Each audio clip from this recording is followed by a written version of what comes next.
I mean, it's so weird that some of the most fundamental things in the universe, these fundamental constants that talk directly about the universe, have such random values. I mean, the speed of light is 299,792,458 meters per second.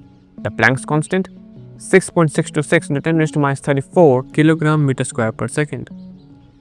Why would the universe do that? I mean, couldn't these values have been a much more elegant and simple number? What about 1? Nice idea. Units are great. They help us navigate around this world. They are our guiding principles. Without units, the world would be much more confusing, if it isn't already. As useful as these units are, defining them so that everybody agrees is a real challenge. Anyways, historically there have been a lot of units for the same physical quantity. The best example? Distance. Miles, foot, meter. And even though these things have become a lot more standardized now, thanks to SI, other units find their use. But again, fundamentally there's nothing special about any particular choice of units. The metric isn't fundamentally any better than any other choice of units.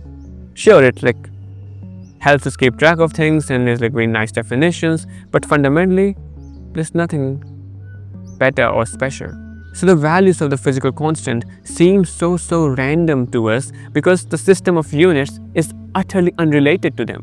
I mean, when I looked up for the original definition of a meter, it said that it's the distance from the North Pole to the equator divided by 10 million. I mean, no wonder why we get such random values. Now, moving on from the history of human choices to actually relevant science, working on these units is a hassle. I mean, here we are trying to figure out what the universe is trying to tell us, and we have these numbers flying around. Not ideal. So what did smart people do?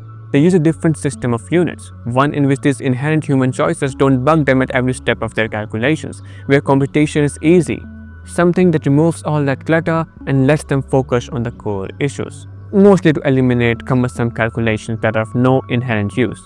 The units they use are called natural units. Natural because that sounds poetic. And there's not just one, there's many, each tailored for a particular domain. But in each one of them, you'll see some of the physical constants being defined to be 1. Why 1? Well, because it doesn't change anything. It avoids calculation. One of the most famous ones used across the quantum domain, also in astronomy, are the Planck units. There, the value of the speed of light is just 1. Also, some other constant like the Planck's constant, 1. Boltzmann constant, also 1. Gravitational constant, 1. And that, first of all, highly simplifies calculations. But as a consequence, everything else gets reshuffled.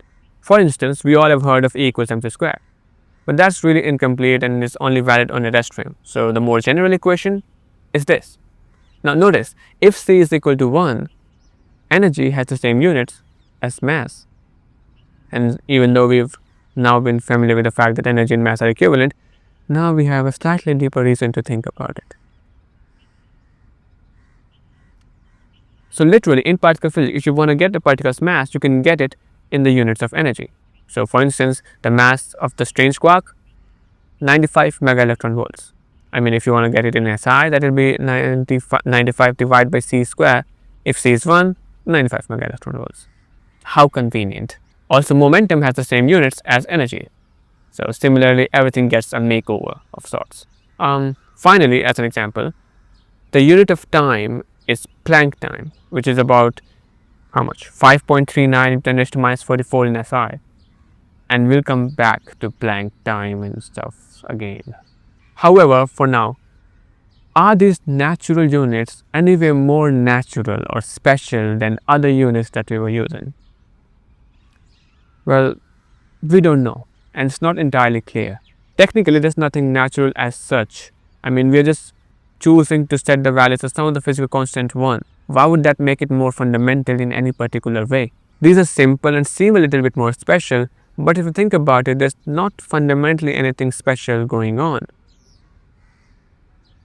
But maybe there is. If there's one thing that we've learned from quantum mechanics, is that the world is fundamentally discrete.